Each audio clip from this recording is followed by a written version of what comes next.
Dans la vidéo d'aujourd'hui, nous allons coudre des manches. C'est parti!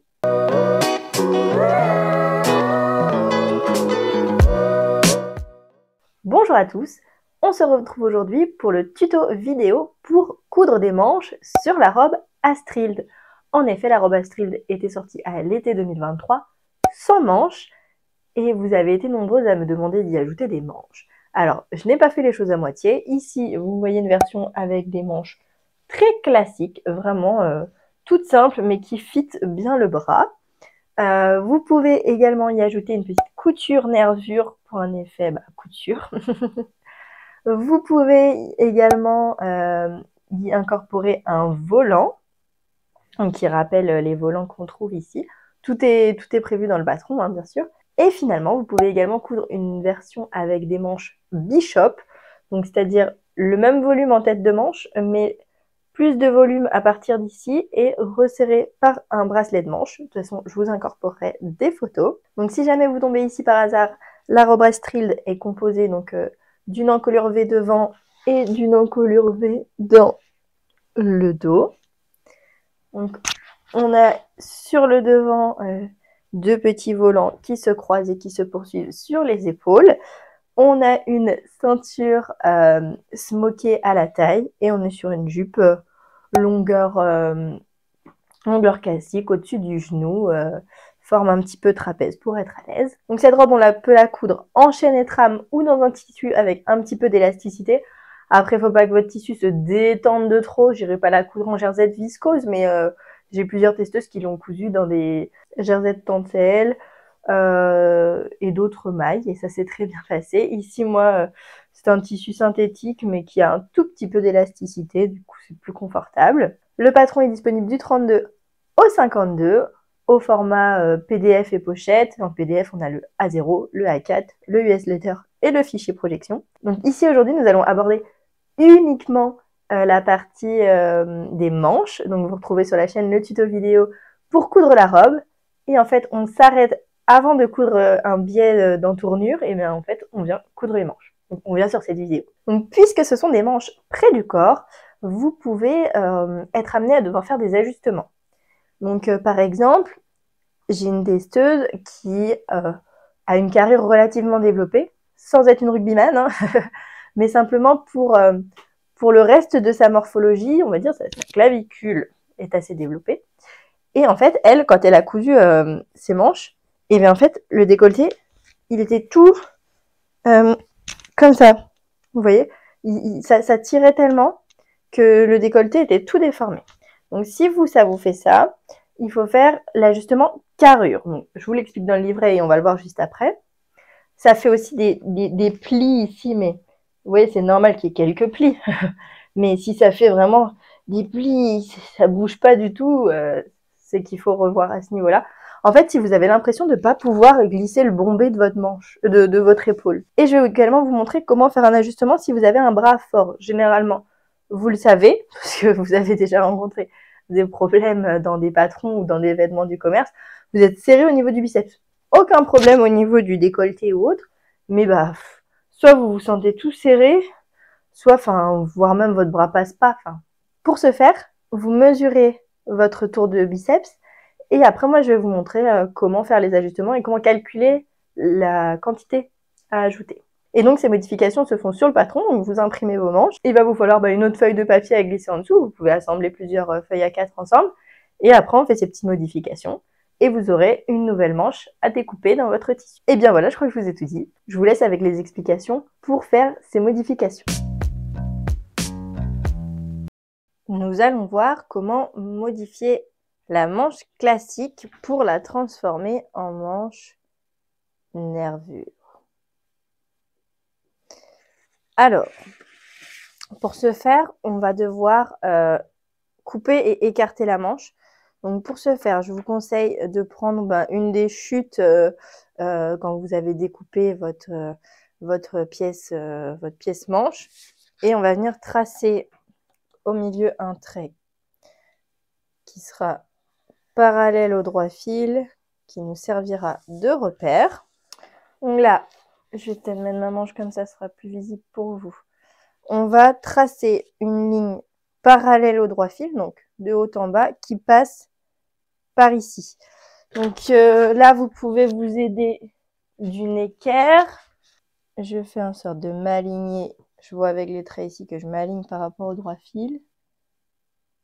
Et je passe par le sommet. Là, j'utilise ma règle.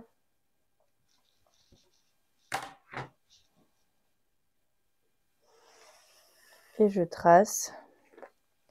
Puis on prolonge jusqu'en bas. Là, on va couper. Là, on coupe de haut en bas sur ce trait précisément.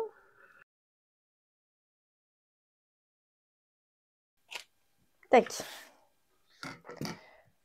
Donc là, pareil, je vais me mettre à l'horizontale pour que vous voyez ce que je fais. Donc, je reprends ma grande bande parce que l'idée, ça va être d'écarter les pièces pour ajouter en fait 4 mm, 2 mm de chaque côté que vous plierez après. Donc, on va venir ici fixer un des côtés en s'alignant proprement sur le trait qu'on a tracé. Donc là, plusieurs options. On va vouloir se placer. Donc moi, je vais remettre un petit bout de scotch ici pour que ça bouge pas trop. On va vouloir se placer à 4 mm. Bah, du coup, vous pouvez soit retracer un trait ou mesurer à plusieurs endroits. C'est vous qui voyez ce que vous préférez.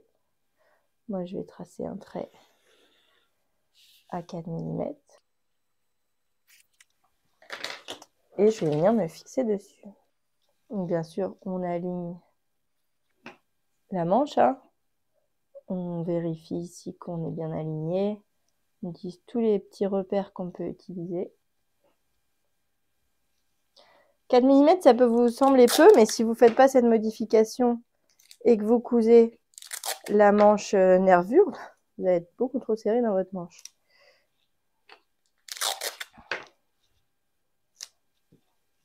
Et voilà, et là on peut recouper en bas. Vous voyez, moi ça dépasse un peu. Et maintenant vous pouvez couper votre manche dans le tissu. Donc pour l'ajustement carrure, la première chose, vous pouvez remonter un petit peu la tête de manche, donc le cran ici, de 5 mm à 1 cm max. Donc on va pouvoir rajouter maximum 2 cm. Donc on répartit entre le devant et le dos. Donc 1 cm sur le dos, 1 cm sur le devant, au niveau de cette longueur-là. Donc ce qu'on commence à faire, c'est qu'on mesure ici précisément la valeur. On suit bien la courbe. Donc là, je suis à 25,3. Bon, l'idéal, c'est de se faire ce type de modification hors marge de couture. Mais bon, pour vous faciliter la tâche, vous pouvez faire ainsi. 25,6. Donc là, je peux maximum viser 26,3 et ici maximum 26,6. Et comment on fait ça? Bah, c'est qu'en fait, il faut rajouter, comme sur le dessin sur le livret, hein, du volume ici, en gros entre là et là. Et surtout à ce niveau-là, en fait, là où il va y avoir votre épaule. Donc déjà, vous pouvez tracer un plat ici. Et après, bah, on ne touche pas ici. On rajoute. On prend son temps pour faire une jolie courbe. Et en fait, après, on joue. Donc, on fait une jolie courbe. L'idéal, c'est si vous avez un pistolet de couture. Et là, du coup, on remesure. Et bah, si vous êtes dans cette limite, très bien. Si vous êtes qu'à 26, vous pouvez encore un petit peu augmenter. Ainsi de suite. Et pareil de l'autre côté. Vous coupez, donc vous scotchez et vous recoupez du coup la manche avec cette nouvelle tête de manche. Pour l'ajustement bras fort, alors on va commencer par tracer une ligne ici ou tout simplement mesurer. Donc ici, là, je suis à 35,6. Je retire les 2 cm de marge de couture. Donc je suis à 33,6. Il faut mesurer votre tour de bras. Imaginons qu'il soit de 35. 35 moins 33,6, ça fait 1,4. Sauf que nous, on veut 5 cm d'aisance. Donc, ça fait qu'on doit rajouter 3,6 cm. Donc, 3,6, si on divise par 2, ça fait 1,8 cm à ajouter de part et d'autre. Donc, comment on fait ça? Donc, vous voyez, j'ai fait de la récup. Donc, je vais déjà vérifier que je vais avoir la place. Ça devrait être bon. Donc, on commence par repérer la tête de manche. Donc, je vais remettre mon épingle pour me repositionner dans la configuration initiale. Voilà. Et je pense que vous avez compris. On va faire exactement la même chose de l'autre côté. Je marque l'extrémité. Je trace un trait parallèle au droit fil. Je me décale d'1,8. Et là, je reprends mon épingle, je plante ici. Et vous n'allez pas voir ce que je fais. Je pivote jusqu'à rencontrer ici la ligne. Voilà. Je recopie. Voilà. Bon là, on voit que ça fait un petit peu un bec à ce niveau-là. Donc, on retrace comme ça. Et on pense à bien marquer où est la tête de manche. Donc là, vous voyez, vu qu'on a fait cette bascule, on a ici une tête de manche qui fait exactement la même longueur, mais on a ajouté l'écartement suffisant à ce niveau-là. Donc là, moi, ce que je vous conseillerais de faire, c'est de positionner votre manche dans sa configuration initiale, de la fixer. Et donc là, moi, vous voyez, j'ai utilisé mes chutes, mais l'idéal, c'est d'avoir une grande feuille. Parce que là, il va bien falloir faire quelque chose pour le bas. Vous voyez qu'ici, maintenant, ces deux parties-là sont arrivées ici. Donc, soit vous rejoignez en direct le bas de la manche. Donc, ça va vous faire quand même quelque chose d'assez pentu. Soit vous reprenez un petit peu la forme comme vous souhaitez. Là, vous voyez, ici, moi, je trouve que ça va... Si je rejoins le bas de ma manche de manière fictive, ça va me faire un petit peu trop un bec ici. Donc, je viens corriger un petit peu. Et après, vous rejoignez le bas de la manche et vous coupez. Et ça, ce sera votre nouvelle tête de manche. Je récapitule parce que je vois que la caméra a bougé pendant que j'enregistrais. Donc, on commence par repérer les extrémités et la tête de manche. On reporte en le faisant parallèlement au droit fil l'écartement qu'on a mesuré, donc le demi-écartement qu'on a besoin d'ajouter. Donc 1,8 ici, 1,8 ici, puisqu'en tout, on a besoin d'ajouter 3,6. Comment on fait pour trouver où aller? On place une épingle au niveau de la tête de manche et on bascule jusqu'à venir rencontrer avec l'extrémité ici le nouveau trait. On reporte la tête de manche à ce niveau-là, le côté dos. On se replace au début et on refait exactement la même chose à droite, donc ici pour le devant. On se retrouve avec un nouveau tracé de tête de manche, mais il faut bien tracer le bas de la manche. Donc là, moi, je ne l'ai pas fait parce que ma feuille est trop petite.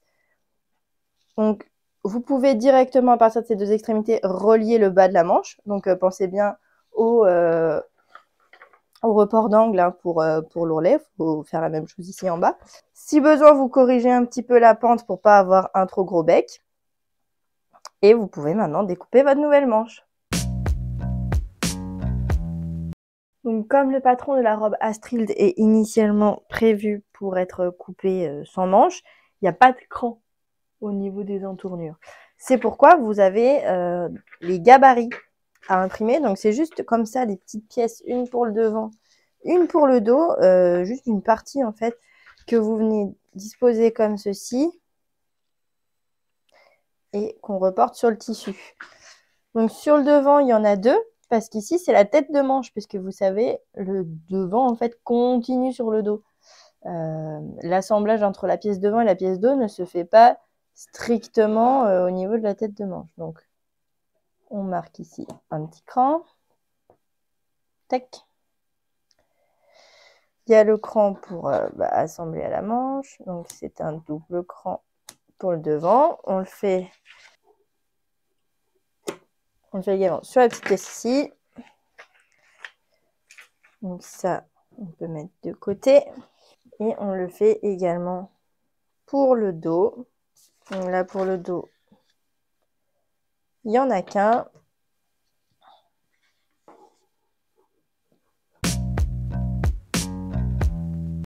Alors, vous voyez, j'ai bien avancé sur ma robe. J'ai même déjà cousu une manche. Et il nous reste à coudre la deuxième. Et on va le faire ensemble. Donc, comme vous le voyez, moi, je suis sur la manche classique. Donc, ce que je vais vous montrer, c'est valable pour la manche classique, la manche nervure et la manche avec le volant, puisqu'en fait, la tête de manche est la même pour tous. Pour la version Bishop, je vous invite à suivre les indications du livret, et parce qu'il n'y a pas de grandes difficultés. Et puis, il y a moins d'embus au niveau de la tête de manche, donc vous pouvez la coudre classiquement. Et si jamais vous le souhaitez, vous pouvez également appliquer la méthode que je vais vous montrer ici. Donc, vous voyez, on part de la manche qui a été surfilée, les côtés ont été surfilés. J'ai le devant face à moi, l'endroit face à moi, pardon, et on va venir épingler endroit contre endroit et piquer à 1 cm du bord.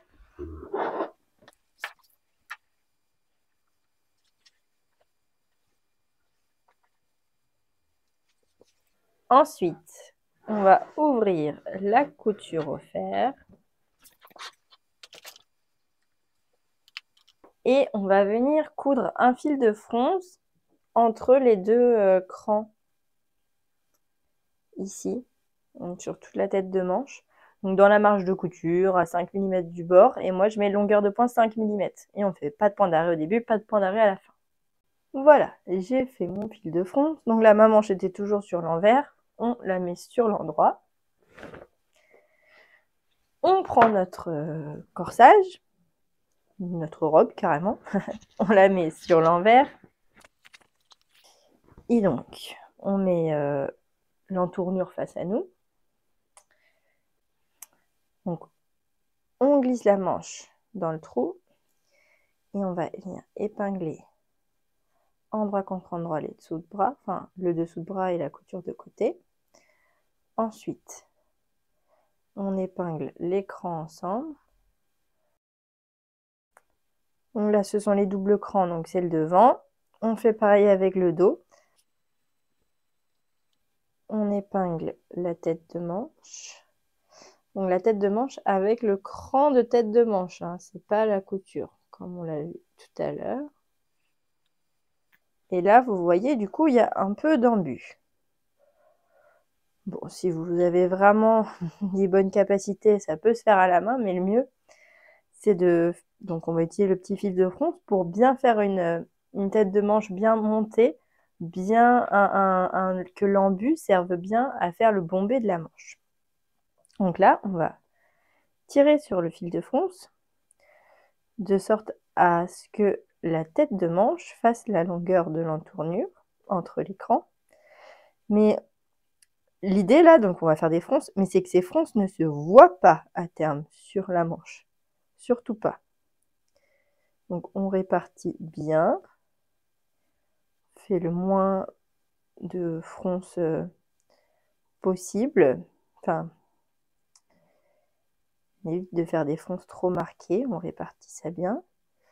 Donc là, moi je vérifie, ça a l'air d'être bien. Donc là, j'épingle. Je fais pareil de l'autre côté. Si je tire sur les deux fils, ça ne va pas le faire. Pareil, on tire, on répartit. On fait attention ici. Il faudra bien faire attention tout à l'heure lors de la couture à ne pas coudre le volant. C'est pour ça qu'on avait laissé 1 cm ici. Donc là, si j'épingle, eh bien, je suis clairement pas mal. Et là, ce qu'on va faire, c'est qu'on va faire des nœuds au niveau des fils de fronce. Et après, on va désépingler et on va venir passer un bon coup de fer avec la vapeur pour venir fixer la forme de manche qu'on a modelée avec les fils de fronce. Donc pour être sûr de faire un nœud, on ressort le fil de l'autre. Enfin, il faut que les fils se retrouvent tous les deux du même côté. J'arrive pas à le ressortir, donc je fais mon nœud comme ça. Est-ce que ici je vais... Ouais, voilà. C'est mieux quand les fils sont tous les deux du même côté. On fait un double nœud hein, pour être sûr que ça puisse pas bouger. Voilà. Et là, on va désépingler proprement. On ne change pas la répartition des fronces. Donc là, moi, il me reste une épingle. Je sors ma manche. Je vais utiliser ma Jeannette. Donc, on met le fer vapeur à fond. Moi, je le mets en chauffe. Et on va utiliser la vapeur pour un peu, pas détendre le tissu, mais vous voyez, ça forme tout de suite le bombé de la manche. Mais pour aplanir ces petites fronces là qui se sont formées et qu'en fait, on les voit pas. Je suis désolée, c'est pas très clair ce que je raconte, mais... L'idée, c'est d'aplanir tout ça, en fait. Vous allez, en le faisant, on s'en rend compte. Mais voilà, je me mets bien au bord de la Jeannette pour conserver, pas aplatir ma tête de manche. Parce que là, vous voyez, avec l'embu, on a formé ici, là où on va mettre le bombé de notre épaule, en fait.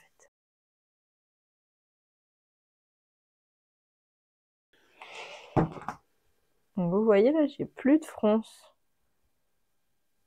Enfin, ils sont beaucoup moins visibles. Et là, on retourne épingler exactement de la même manière. Cette fois-ci, on va épingler pour de bon. Donc là, moi, je me reglisse par ici.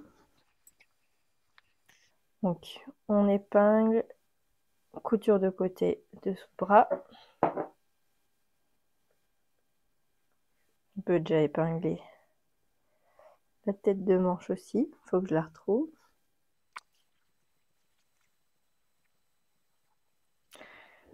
Cran de côté. On met une épingle intermédiaire. Ici, pareil. Et là, on répartit le tissu. Vous voyez, du coup, vu qu'on a déjà fait le travail en amont, ça se positionne quasiment tout seul. Idem de l'autre côté. Voilà. Et là, moi, je vais aller piquer en mettant la manche face à moi. Donc là, je viens placer le bas, le dessous de bras. Ici, je me remets en point 2,2, point droit, longueur 2,2. Je plante. Et comme ça, en fait, ça me permet de répartir mon tissu et de vérifier que ça ne fait pas de fronce. Donc, on n'hésite pas à repositionner le tissu.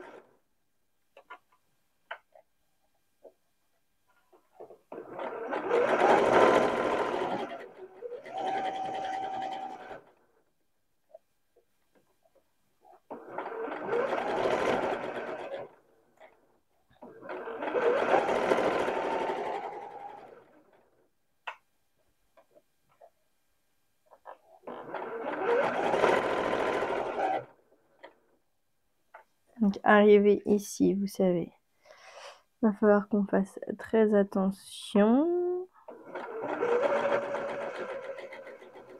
Moi, par précaution, je vais piquer un peu moins qu'1 cm.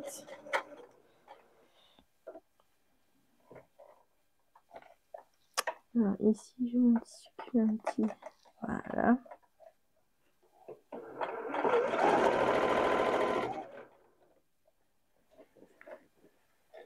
Donc, on bouge toute sa robe pour pas apporter de tension.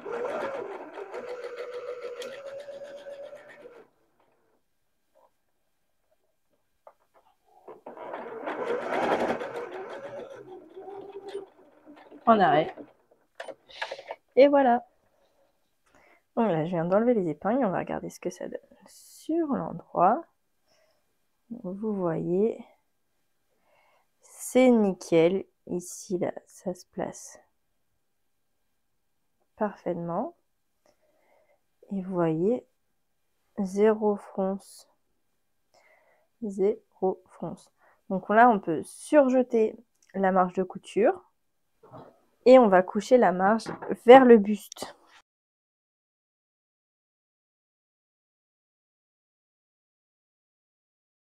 Et voilà notre manche montée.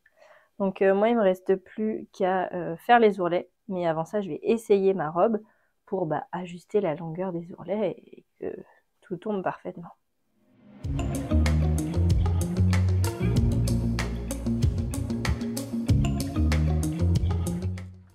Merci à tous d'avoir suivi ce tuto jusqu'ici. J'espère que vous aussi vous êtes cousu des jolies manches pour votre robe Astrid. N'hésitez pas à me taguer sur les réseaux si vous la cousez. Mettre une petite hâte instinct-du-bas couture. Je suis toujours ravie de repartager et d'aller vous mettre un petit commentaire. Si vous avez des questions, n'hésitez pas à la mettre en dessous. J'y répondrai également. Et en attendant la prochaine vidéo, je vous dis à bientôt et je vous souhaite une bonne couture.